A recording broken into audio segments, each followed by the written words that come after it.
Over the world, young and old alike have used LEGO to bring their dreams to life. Well, now we'll use Speculative to bring life to LEGO.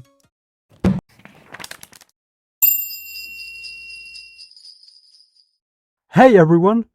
LEGO is one of the most entertaining and creative toys out there, allowing you to build anything you want from the very basic components given to you. And being something devoid of lore and anything else, just a bunch of fun bricks, it should be really fun to reimagine them as living beings using Spec Evo.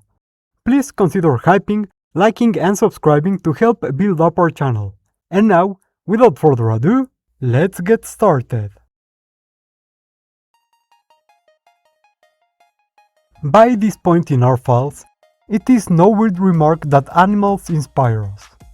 They warm our hearts, bring joy to young and old, and allow us to see, research and imagine more than we ever thought possible. And, wherever we look, if we do so closely and with curiosity in our hearts, we may always find something that makes us want to be, see and do more. This is Nodifistula legoptium, a species of freshwater porifera found in the streams of Denmark. These tiny sponges belong to class Demospongi, and like other species from that clade, it has a very hard biomineralized skeleton, formed from silicates and calcium absorbed directly from the water. Despite its seemingly varied forms, all LEGO sponges are composed of a single, tubular liconoid structure, crowned by an osculum, an excretory orifice that forms a small knob-like protrusion. Each small tube will grow vertically with age, beginning its life cycle as a flat structure and rarely exceeding 1 cm in height. And as they age, each tube will begin fusing with those near it, forming a hard structure, commonly known in literature as a brick, its oscula pointed upwards while holding on to the substrate using their strong, yet short root spicules. These spicules can be loosened and retracted to allow the brick to float freely in search of more advantageous conditions before holding onto the substrate once again. LEGO sponges present a wide diversity of colors, which are tied to pigments derived from the sponge's diet. As they are sessile filter feeders, they will depend on whatever nutrients are available in the water currents around them, and individual bricks will, therefore, develop mostly uniform colorations based on these nutrients. As they age, they will adapt to better extracting the specific nutrients from the water they grew in.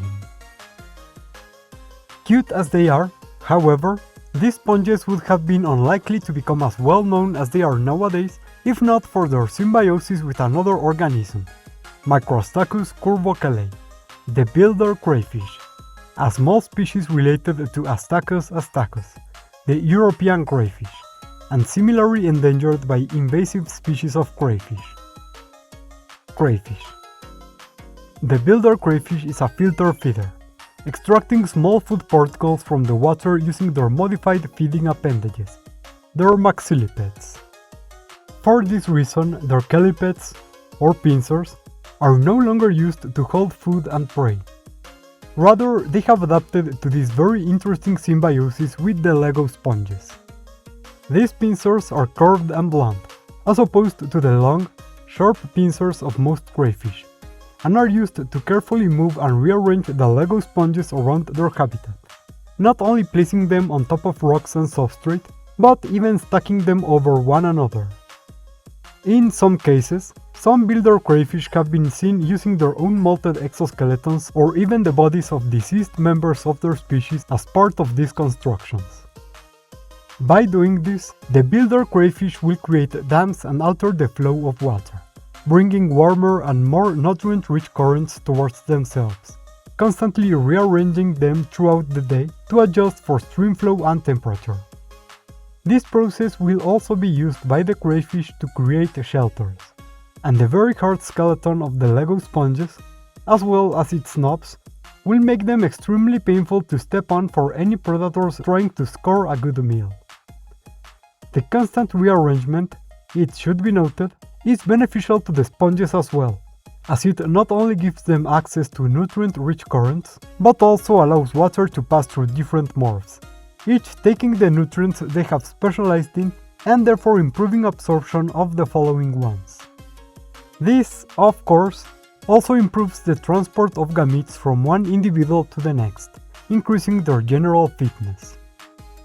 One can imagine how easily humans fell in love with these little guys.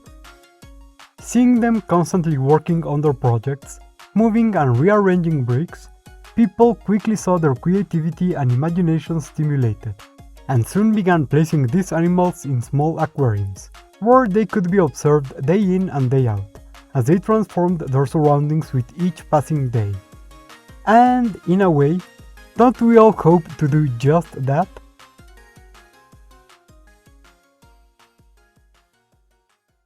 And that's it for Speculative Biology look into LEGO. So, of course with this one we wanted to base the whole thing on the more basic elements of LEGO.